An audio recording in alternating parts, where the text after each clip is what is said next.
થાનગઢમાં ગુરુ પૂનમના ઉત્સવ નિમિત્તે જોગાશ્રમ ખાતે સંતવાણીના કાર્યક્રમનું આયોજન કરવામાં આવ્યું। થાનગઢ ખાતે પૂજ્ય ગુરુદેવ શ્રી 1008 ધ્યાન શંકર મુક્તિ નારાયણ બાપુ જોગડુંગરીવાળા બાપુના સાનિધ્યમાં ગુરુ પૂનમના ઉત્સવ નિમિત્તે જોગાશ્રમ થાનગઢ મુકામે તારીખ 20/7/2024 શનિવારની રાત્રે 9 કલાકે દેશ વિદેશમાં પ્રસિદ્ધ ભજન કલાકાર નિલેશ ગઢવી તથા અપેક્ષાબેન પંડ્યા તથા સાહિત્ય તથા હાસ્ય કલાકાર શ્રી પિયુષ મારા દ્વારા ભવ્યાતિભવ્ય સંતવાણીનું આયોજન રાખવામાં આવ્યું।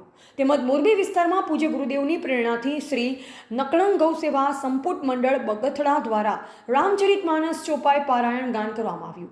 તેમજ તારીખ 21/7/2024 રવિવાર અષાઢ સુદ પૂનમના રોજ સવારથી ગુરુ પૂર્ણિમા ઉજવવામાં આવી, જેમાં વહેલી સવારે ગુરુદેવની શોભાયાત્રા થાનગઢ શહેરમાં નીકળી હતી। ત્યારબાદ જોગ આશ્રમના ટ્રસ્ટીઓ તેમજ અનેક ગુરુભાઈ બહેન દ્વારા ગુરુદેવ શ્રીનું પૂજન અર્ચન મહાઆરતી કરી ત્યારબાદ બપોરે 12 કલાકે મહાપ્રસાદનું આયોજન કરવામાં આવ્યું, જેમાં ભક્તોએ બહોળી સંખ્યામાં લાહવો લીધો। ગુરુ પૂર્ણિમાની પૂર્વ સંધ્યાએ શ્રી જોગ ધ્યાનપુરા આશ્રમ ટ્રસ્ટ આવી એક ભજન સંધ્યાનો ભવ્ય કાર્યક્રમ રાખવામાં આવ્યો હતો। તેમાંથી હજારો ગુરુભાઈઓ દેશ વિદેશથી થાનગઢની પધારી અમારા આશ્રમને અનુભૂતિ કરાવી અને ગુરુ પૂર્ણિમા મહોત્સવની અંદર એક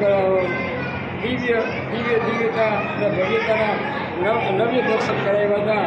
અને તારીખ 21/7/2024 રોજ આજે ગુરુ પૂર્ણિમાના દિવસે સવારમાં પૂજ્ય બાપુની શોભાયાત્રા થાનગઢના મુખ્ય રાજમાર્ગ ઉપર ફરી બધાને દર્શન આપ્યા હતા અને ત્યારબાદ 8 કલાકે અમારે ગુરુપૂજનની તૈયારી કરી અને આશરે લગભગ 51 જણા ગુરુપૂજનની અંદર બેસી અને ગુરુપૂજનનો લાભ લીધો હતો।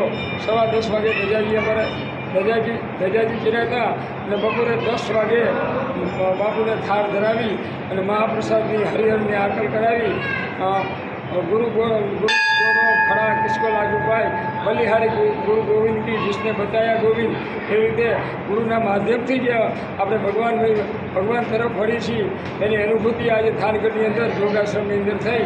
આ ઉપરાંત આશરે 8 થી 9,000 માણસોએ બપોરે મહાપ્રસાદ લીધો હતો અને સુંદર સંપુટનું આયોજન કર્યું હતું અને સાંજે 4 વાગ્યાથી 7 વાગ્યા સુધી સત્યનારાયણ ભગવાનની કથા રાજુભાઈ ઠાકર દ્વારા આજે ભગવાન સત્યનારાયણ કથાનું પણ આયોજન કર્યું હતું।